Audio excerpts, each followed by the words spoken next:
నిన్న మొన్నటి దాకా జూబ్లీ హిల్స్ ఓట్ల ముచ్చట నడిచింది. ఓట్లు పడ్డాక ఎవరు గెలుస్తారో ఎమ్మెల్యే ఎవరు అవుతారో అని మాట్లాడుకుండ్రు.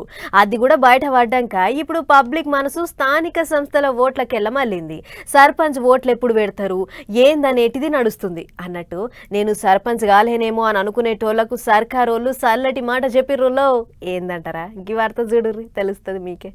రైట్, ముగ్గురు పిల్లలు ఉన్నోళ్ళు మురిసిపోయేటి ముచ్చటి ఇది. ఆవు మీరు కూడా సర్పంచ్ సాబని పిలిపించుకునేటి భాగ్యం వచ్చింది. ఇద్దరికంటే ఎక్కువ పిల్లలు ఉన్నోళ్ళు సర్పంచ్ ఓట్లలో పోటీ చేయొద్దనేటి రూల్ ఉండే కదా, ఆగో అది తీసేసిరు ఇప్పుడు తెలంగాణ గవర్నమెంట్ వాళ్ళు. అంటే వచ్చే ఓట్లలో ముగ్గురున్నా నలుగురున్నా ఎందరున్నా ఏం కాదన్నట్టు, లోకల్ ఓట్లలో పోటీ చేయొచ్చు అన్నట్టే. అప్పట్లో పంచాయతీరాజ్ బిల్లు తెచ్చినప్పుడే ప్రచారం అయింది కానీ మళ్ళెందుకో ఆగింది. మళ్ళీ ఇప్పుడు కేబినెట్ మీటింగ్ లో మంత్రులంతా కూర్చొని ఆ రూల్ ఎత్తేయాలని డిసైడ్ అయ్యారట. అప్పట్లో జనాభా తగ్గించేందుకు ఆ రూల్ పట్టుకొస్తే అప్పటి సంది ఇప్పటి వరకు అదే నడుస్తుంది.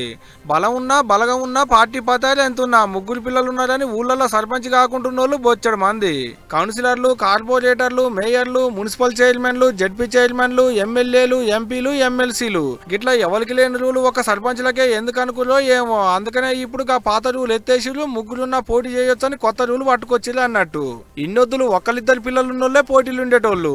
ఇప్పుడు ముగ్గురు నలుగురు పిల్లలు ఉన్నోళ్ళు కూడా సర్పంచ్ టికెట్ కోసం ఆశపడతారు కాబట్టి దానికి కూడా పోటీ గట్టిగానే ఉంటది కావచ్చు ఊళ్ళ పోటీ.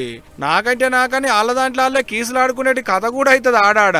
ఏమో పోలి అదంతా వాళ్ళ దాంట్లో చూసుకుంటారు, మనకెందుకు కానీ. ఇన్నొద్దుల సంది నేను సర్పంచ్ కాలేకపోతున్నా, సర్పంచ్ సాబ్ అని పిలిపించుకునేటి భాగ్యం నాకు లేకుంటా అయిందని రంది పెట్టుకున్న వాళ్ళంతా ఈ వారు తిన్నాక ఎగిరి గంతేస్తారు కావచ్చు పోండ్రి.